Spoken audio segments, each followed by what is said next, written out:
என்ன என்ன பைத்தியம்னே முடிவு பண்ணிட்டீங்களா?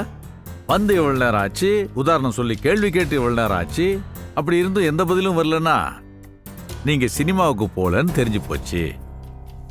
நீங்க எங்க போனீங்கன்னு தெரிஞ்சு போச்சு. கிழவு வீட்டுக்கு தானே போயிருந்தீங்க. So my deepest condolences.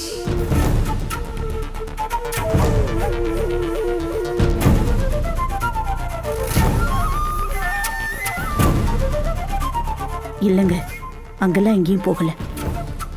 Bharathi வீட்டுக்கு தான் போயிட்டு வந்தோம். பாரதி வீட்டுக்கா? அது அடிக்கடி போயிட்டு வருவீங்களே, இன்னைக்கு என்ன புதுசா வந்தது? அது ஒரு ப்ராப்ளம் ஆயிடுச்சு. என்ன ஆச்சு? பாரதிக்கு ஏதாவது ஆச்சா என்ன? அவளுக்கு ஒன்னும் ஆகல, உங்களுக்கு ஒன்னும் ஆகல.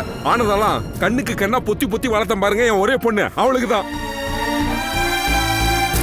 என்ன மாணிக்கா, உன் பிள்ளைக்கு என்னாச்சு?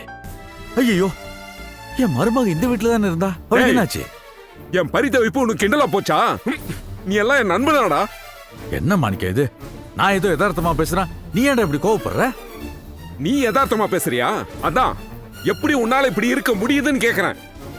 என் ஒரே பொண்ணோட கல்யாண வாழ்க்கையில மண்ணள்ளி போட்டுட்டு குடும்பமே ஒண்ணு நடக்காத மாதிரி பிஹேவ் பண்றீங்களா?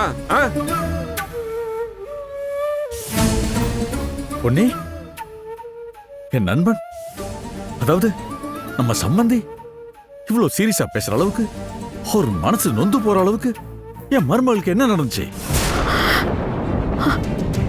அது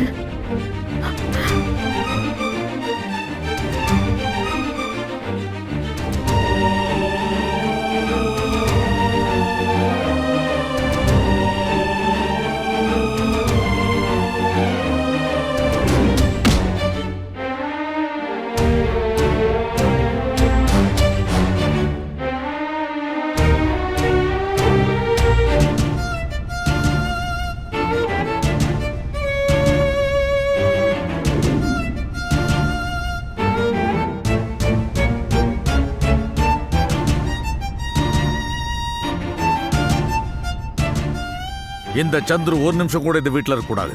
என்னங்க? ஐயோ, திருட்டு பயலுக்கு இந்த வீட்டுல இடம் இல்லப்பா. அப்பா நான் சொல்றத கேளுங்கப்பா. வேண்டாம், என்ன விட்டுங்க. அப்பா என்னங்க? ஏய் விடுங்கப்பா, ப்ளீஸ் பா. அப்பா அப்பா நான் சொல்றத கொஞ்சம் கேளுங்க. நான் பேசுறத தொலைச்சிடுவேன். ஐயோ, அப்பா நான் சொல்றத ஒரு நிமிஷம் கேளுங்கப்பா. ப்ளீஸ்.